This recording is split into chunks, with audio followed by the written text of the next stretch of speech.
대들면 네 부모까지 잡아다가 무인도로 보낼 수도 있어 라는 식의 말까지 듣고 아무 말 하지 못했던 사람이 윤일병이었습니다. 우린 이런 게 사건화가 되고 끝내는 사망을 하고 나서야 그 상황을 알고 있을 정도로 사실 군이 이제서야 조금씩 대중에게 공개되고 그런 것들 군 자체 내에서 규율을 잡아나가는 과정이고, 그런 것처럼 우리는 군 내에 있었던 덮여져 있었던 이야기를 많이 알고들 있습니다. 그런 부분에 대해서 저도 마찬가지로 한 개인의 이야기로 계속 이슈화할 것이 아니라 이런 걸 계기로 군도 바뀌고 또 우리 국민도 바뀌는 계기가 되어야 된다, 이렇게 생각합니다. 굳이 이걸 가지고 자꾸 이슈화해 나가는 것보다는 지금 되게 중요한 게 대한민국의 군은 바뀌어야 되고 대한민국의 국민도 바뀌어야 되고, 그리고 또 북핵 실험이 성공하는 이런 와중에 우리가 해야 될 것이 무엇인가, 집중해야 될 것이 무엇인가를 봐야 할 것 같습니다. 자, 우리 장관님, 요걸 한번 봐주세요. 북이 5차 핵실험까지 성공했습니다. 그렇죠? SLBM을 성공시켰습니다. 그런데 우리 국민은 무슨 걱정을 하냐면 북핵은 남쪽을 향해 터지지 말아야 합니다. 그런데 그렇지만 우리는 이것에 대비하는 대비 태세가 있어야 되는 거 아니겠습니까? 실제로 핵실험에 성공했다는데, 그리고 그게 자꾸 커져간다는데, 북을 핵 보유국가로 인정할 수 없다고 우리는 이야기하지만 실제로 핵실험이 성공했는데 우리 국민은 불안하기 짝이 없는데 1.7km 내에 모든 건물은 붕괴된다는 거 아닙니까? 그리고 2km 내에 대부분의 사람들은 사망한다는 거 아닙니까? 반경 5km 내에 피해는 엄청나게 심각하다는 거 아닙니까? 우리는 북핵 실험, 북의 도발에 대비한 국방 대책을 세워야 함과 동시에 대국민 안전 피해 대책도 세워야 하는 겁니다. 근데 이런 시점에 저희가 그 발언이 긴가 아닌가 이런 얘기보다는 이제 좀 더 큰 부분으로 가면 좋겠다라는 말씀을 드리고요. 과연 국방부 장관님, 이렇게 핵 피격 시 우리가 대비할 수 있는 대비 태세는 갖추고 있습니까? 이렇게 물었더니 답변이 뭐라고 왔냐면 국민안전처와 함께 대책을 세우고 있다, 이렇게 나왔는데 언제까지 계속 대책을 세울 건가요? 우리 국민은 어떻게 대비해야 되는 거죠? 그러니까 적의 핵공격 시의 피해는 군은 이제 군 자체의 여러 가지 보호 대책을 강구하는 것이고, 국가 차원에서는 이제 민방위나 이런 민방위로 대책을 세울 수가 있어요? 통해서 군이 국민을 이렇게 통제하거나 할 수는 없지 않습니까? 그런 상황에도. 그래서 이제 국가 차원에서 대피 시설이라든지 북핵이 터진다고 혹시 가정을 하는데 거기를 군이 함께하지 않으면 어떻게 합니까? 아니, 평상시에 이제 대응을 함에 있어서 그렇다는 말씀입니다. 그러니까 이제 제가 드리고 정부 싶은 차원의 말씀은 노력이 우리는 실제로 위험에 처해 있습니다. 그럼 이 위험에 처해 있는 대국민 대책들이라고 하는 것을 적극적으로 검토해야 되는 시점이다. 이 부분에 대해서 국민안전처, 국방 같이 해야죠. 핵 부분에 이야기가 있는데 당연히 핵은 터지지 말아야 합니다. 억제해야 되고, 이것에 대해서 우리가 킬체인이든 KAMD든 이야기를 하지만 이것에 대한 대책들을 만들어 나가는 것이 여든 야든 정치권이든 국방부가 해야 될 일이다, 이렇게 말씀을 드릴게요. 이거에 대한 대책을 국민안전처가 수립하고 있습니다, 이렇게 대답하지 마시고요. 좀 더 국민이 다가오는 대안들을 만들어 주실 걸 촉구하겠습니다. 예, 알겠습니다. 다음은 성주 골프장으로 선정했을 때 국방부의 답변이 지역 주민에 따라 성주 골프장으로 선정했다, 이렇게 말씀하셨죠? 성주군에서 지역 주민들의 의견을 들어서 3개의 민유지 부지를 검토해달라고 요청을 해서 그 결과. 그러면 이제 성주 지역 주민의 뜻에 따라 성주 골프장으로 선정을 했는데 김천 시민, 또 성주 시민, 원불교 이쪽이 전부 다 와서 상경 집회까지 했어요. 그럼 이분들의 주민의 뜻은 어떻게 할 건가요? 그래서 이런 것들을 조절해 나가는 조절 능력들을 가져야 되기 때문에 그 주민들의 뜻은 어떻게 할 건지에 대한 대안도 만드셔야 될 거라고 주장하고 싶습니다. 그분들의 그런 뭐 요구사항 뭐 이런 거에 대해서 저희들이 충분히 설명의 기회를 통해서 이해시킬 부분도 있고 또 저희들이 경청할 부분도 있고 뭐 그런 노력을 지금까지도 기울여 왔고 앞으로도 그렇게 기울이도록 그렇게 하겠습니다. 여지껏 오늘은 종합국감이기 때문에 질의했던 내용을 좀 정리하는 차원에서 마저 이야기를 하려고 하는데 여지껏 질의를 했는데 그에 대한 답이 그 사이에 해결 안 된 것이 많은 것 같습니다. 오늘 병무청장님 옆에 계시지만 국방부에서는 그 군 정원을 늘릴 부분, 정원을 채워야 하는 걸 촉구하고 그래서 병무청에서는 더 많은 인원을 징집해야 하고 그런데 현역 공무 부적합자는 계속 늘어나고 그러면서 군의 어려움 이런 여러 가지가 있었습니다. 두 분이 좀 조율하셨습니까? 계속 그 문제는 국방부 실무자와 함께 거기에 대한 대책을 좀 준비를 해서 곧 아마 보고를 준비를 하고 있습니다. 국방위 국감에서 계속 제기된 내용이 그거였던 것 같습니다. 그렇죠, 국방부 장관님? 예. 병무청과 국방부가 같이 그 부분을 조율해서 2023년에 우리 숫자가 줄을 가능성이 있지만 그때 가서 대책하더라도 지금 해야 하는 대책은 우리가 국방위 국감에서 계속 질의한 부분은 좀 해결책을 내놓으셨으면 좋겠습니다. 잘 알겠습니다. 예. 그 다음은 제가 이제 여성 국회의원이기 때문에 여군 관련한 육군, 해군, 공군, 여군 용모 규정 제가 해군 때도 말씀드려서 청순하게 화장한다 뭐 이런 거는 고친다고 해군 참모총장께서 이야기하셨습니다. 육군도 마찬가지입니다. 과도하게 사회의 유행을 따르는 것을 금한다. 공군은 선정적인 색상은 피해라. 이런 표현은 굳이 용모 규정이라고 하는 부분에 둘 필요가 없다라고 봅니다. 그래서 이 부분에 대해서 논의하셔서 손질을 좀 했으면 좋겠습니다. 예. 알겠습니다. 그 다음에 PX에서 의류 품목이 56개 정도 됩니다. PX에서 의류 품목이 우리 병사들을 위한 의류 품목인데요. 여기에 여군을 위한 의류 품목은 스타킹 2종류밖에 없다고 그래요. 그래서 이제 여군을 위한 의류 품목도 필요하지 않느냐라고 저희가 생각했더니 그에 대한 생각을 못했다는 거예요. 그래서 우리가 이제 발상의 전환이 필요하고 여군 1만 명 시대를 넘어섰잖아요. 그래서 여군들의 그 의견을 수렴해서 뭐 제가 단순한 예로 이야기를 하지만 PX의 취급 품목, 여군들을 위한 품목들이 어떤 게 필요하고 그것들에 대한 대안도 마련하는 것이 필요하다. 그것이 기본적으로 지휘부가 남녀 같이 공존하는 양성평등의 입장을 볼 수 있다 이렇게 봅니다. 근데 이것에 대해서 생각도 못했다고 하니까 사실 답변이 황당하긴 하지만 제기하면서 그걸 고쳐줄 것을 요구합니다. 예. 예. 검토하겠습니다. 예. 그리고 지난번에 한 의원께서 질의를 하셨었는데요.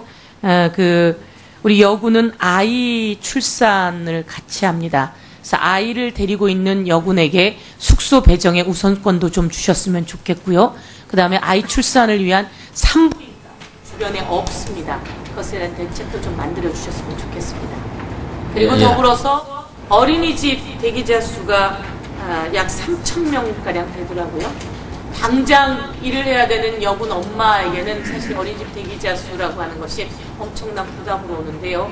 국가 예산이 좀 들어가긴 해야 되겠지만 그 대기자 수를 줄일 수 있게 대책을 좀 만들어주면 여군들이 나라의 일을 하는데 공무하는데 훨씬 더 편안할 거다 이렇게 하고 싶습니다. 예, 잘 검토하겠습니다. 네, 서영교 의원님 수고하셨습니다. 1차 주질이 이제 마지막 순서입니다. 우리 존경하는 김종대 의원님 질의해 주시기 바랍니다. 예, 정의당의 김종대 의원입니다. 저도 원래 이 얘기를 안 하려고 그랬는데 이왕 얘기가 나왔으니까 질문을 하지 않을 수가 없습니다. 이 김재동 씨 사건에 있어서 실체적 진실이 뭐냐? 그런데 지금 영창 갔냐 안 갔냐 이거 하나로 집중이 되는데 대략 사건이 일어난 시점은 1994년 경으로 추정이 됩니다. 이때 이군 사령부에 그 부인이 참석한 파티가 있었느냐 없었느냐 이 부분은 혹시 조사하셨습니까? 제가 그런 사항은 뭐 저는 조사하지 않았습니다. 자, 그러면 그런 어떤 파티가 있었느냐 없었느냐는 아직은 우리가 당사자 외에는 아는 사람이 없고 그랬을 때 이게 이제 군의 명예훼손이라고 한다면 이군 사령관이나 그 부인께서 이거는 본인들에 대한 심각한 명예훼손이라는 항의를 국방부에 전달한 사실이 있습니까? 없습니다. 그러면 명예훼손이라는 건 제3자가 아니라 당사자가 하는 친고죄인데 여기서 명예훼손이라고 말하는 것은 그 당사자가 누굽니까? 저희가 뭐 명예훼손이라고 제가 얘기한 바가 없고요. 군이 뭐 그걸 명예훼손이라고 해서 뭐 지금까지 언급한 바가 없습니다. 이후에도 이런 사건과 유사하게 현역 병사가 어떤 그 군인이나 군인 가족의 사적인 행사에 동원되는 사례가 있는지 여부도 한번 살펴보셨습니까? 그러한 사례는 과거에 뭐 간혹 있어 와서 우리들이 경계하는 사안입니다. 매우 명예롭지 못한 대목이죠. 그런 사례가 있다면은. 그렇습니다. 예. 2013년에 그 해군 저도 작전 시설입니다, 여기. 여기에서 해군 부인들의 파티가 있었다는 건 알고 계십니까? 지난번에 제가 뭐 공개했어요. 법사위에서도 또 그런 예, 해군 얘기가 총장 있어서 알고 있습니다. 그때 그 파티의 사회는 누가 봤습니까? 정원 장교가. 허허, 이거 참 점입가경이에요, 점입가경. 그리고 거기에 보니까 그 사진에 보니까 현역 간부들이 많이 나오던데 병사들이 서빙도 했죠? 병사 2명이 있었어요. 마이크 좀 켜주세요. 이거 왜 안 나옵니까? 예. 자, 그러면은 지금까지도 이제는 저기 방위병이 아니라 장교가 동원돼가지고 이런 파티의 사회를 보고 여러 가지 민망한 장면이 나오던데 이게 명예로운 짓입니까? 사과하셨어요? 총장님. 제가 국정감사하면서 사과를 드렸습니다. 자, 진짜 명예가 뭡니까? 진짜 명예는 이런 짓을 하지 않는 그런 군이 명예입니다. 오늘날 많은 군에서의 이 고위 장성들의 명예가 부하로부터 존중과 신뢰라는 그 본질을 벗어나서 마치 자신이 가진 권력을 행사함으로써 얻는 명예라면 이것은 명예가 아닙니다. 진정한 명예의 본질을 이제는 찾아야 될 때라고 생각합니다. 더 이상 김재동 사건으로 소모적인 논쟁이 없었으면 좋겠습니다. 예, 앉으시고요. 김 의원님, 저도 같은 생각을 가지고 있고 또 법사위에서 아까 말씀하신 그런 사안에 대해서는 저도 유감스럽고 죄송한 일이다. 예, 저기 한마디만 더 말씀드리자면 사건의 실체적 진실은 그 당시 상황을 다 재구성해야 완성이 됩니다.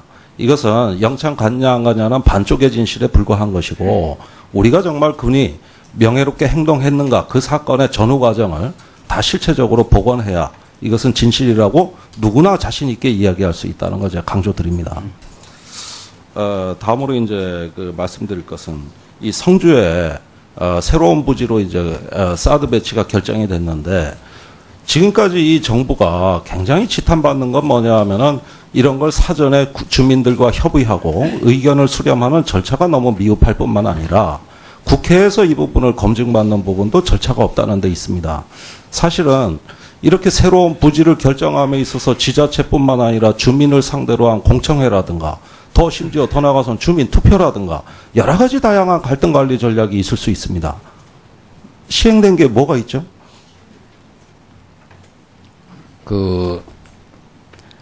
우리가 사전에 그러한 절차를 밟을 수도 있고 사후에 할 수도 있는 것입니다. 그래서 이 문제는 저희들이 사후에 그러한 절차를 계획을 했는데 환경영향 평가 결과는 공개하셨습니까? 환경영향평가. 이거는 지금 환경영향평가가 할 상황이 아닙니다. 현재는. 알았습니다. 저기 예. 지난번 국회 상임위 때 저한테 한미 간의 공동 검토 결과를 설명을 하시겠다고 답변을 하셨는데 아직까지 조치가 없습니다. 예. 뭐 아직까지도요. 자, 설명 조치해 드리도록 주세요. 그렇게 하겠습니다. 예, 조치해 주시고요.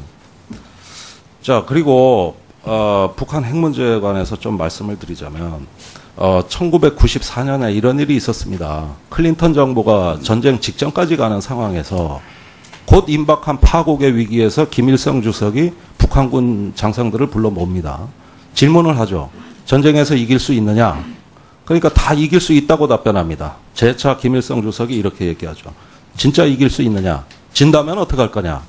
아무도 대답을 못할 때 김정일 국방위원장이 자리에서 이렇습니다. 그러면서 주석님, 조선이 없으면 지구가 없습니다. 만약 그런 일이 생긴다면 지구를 폭파시켜버리겠습니다. 회의가 끝난 후에 김정일 위원장이 황장엽, 당시 직책은 모르겠습니다만 황장엽 씨한테 내가 이길 수 있는 전략을 준비했으니 주석님께 잘 말씀드려달라. 이런 부탁을 하죠. 그리고 3년 후에 황장엽 씨가 망명을 합니다. 북한이 오늘날 핵을 개발하고 저렇게 어떤 그 막가파식 도발을 하는 배경에 보면은 항상 막다른 골목에 처해서 이제는 더 이상 출구가 없다는 포위되어 있다는 극단의 절박성 속에서 여차하면 자폭이라도 할 수 있는 심정으로 핵미사일에 극도로 집착하고 있다. 저는 이렇게 판단이 듭니다. 항상 그 포위되어 있다는 북한, 이런 북한에 대해서 우리가 강경책이냐 온건책이냐를 두고 보수진보로 갈라져 한 25년을 싸워왔습니다. 그런데 이런 구도야말로 참으로 한심한 상황이라고 말씀드릴 수 있는 것이 강경책이나 유화책은 국가가 다 구사해야 되는 정책입니다. 지금까지 국방부가 킬체인, 또 사드 배치, 맞춤형 억제 전략 여러 가지 말폭탄을 쌓아왔습니다만은 그 전략들이 효과가 있으려면 적절한 예방 외교와 병행이 될 때, 그 외교술과 조화롭게 균형을 이룰 때 비로소 이 군사 전략도 효과를 볼 수 있는 거거든요. 근데 대화는 없다. 시간 벌어주는 거다. 이제 곧 북한 망한다. 이렇게 하면서 그동안 쏟아낸 과연 군사 전략들이 실효가 있는가? 억제의 효과를 발휘했는가? 그것은 결과가 대답을 하고 있죠. 오히려 더 고도화됐습니다. 결국은 저는 강경책이냐 유화책이냐를 논하기에 앞서서 북한이 사면이 초과인 그 포위되어 있다는 포위 심성, 즉 시즈 멘탈리티라고 하는 것이 문제의 본질이라고 보고 이것을 어떻게 관리하느냐가 핵 문제의 핵심이라고 봅니다. 그러려면 적극적으로 예방 외교를 전개해야 된단 말이죠. 그 외교가 없으면 지금까지 얘기하신 많은 군사 전략들이 실효가 없어집니다. 오로지 군사 전략 이렇게 해가지고는 사실은 저는 실효성을 점점 상실한다고 봅니다. 그중에서 이 킬체인이라든가 여러 가지 전략이 대표적으로 지금 난항을 겪고 있는 어떤 상황을 좀 말씀을 드리겠어요. 지금 방위사업청장 나와 계십니다만은 방위사업청 국방감독관실에서 합참에다가 정찰위성 사업을 재검토하라는 요청을 했습니다. 알고 계시죠? 예, 이게 9월입니다. 그 이유는 합참에서 제기한 정찰위성 사업이 핵심 성능이 대부분 누락돼 있고 또 사업 추진 계획도 다분히 타당성이 결여된 잘못된 개발 계획이라고 해서 의견을 낸 거거든요. 그 사이에 한민구 장관님께서는 이런 킬체인의 정찰위성 사업을 앞당기라고 또 얘기하고 계십니다. 이 모순된 상황을 우리가 어떻게 이해할 것이냐. 방위사업청 감독관실 얘기대로라면은 이건 킬체인의 첫걸음이 정찰위성인데 이거 띄워봤자 킬체인은 그냥 깡통체인입니다. 제 성능 발휘가 안 된다는 거예요. 그리고 이런 견제 기능을 발휘한 방사청이 정말 잘했다. 이렇게 일하시라고 감독관 만든 거거든요. 이거 돈이 어마어마하게 투입되는데 이런 킬체인을 구축해가지고 사실은 흉내는 내지만 실효가 없습니다. 지금 이 부분에 대한 어떤 거 합참과 방위사업청 간의 검토 내용은 뭡니까? 그것은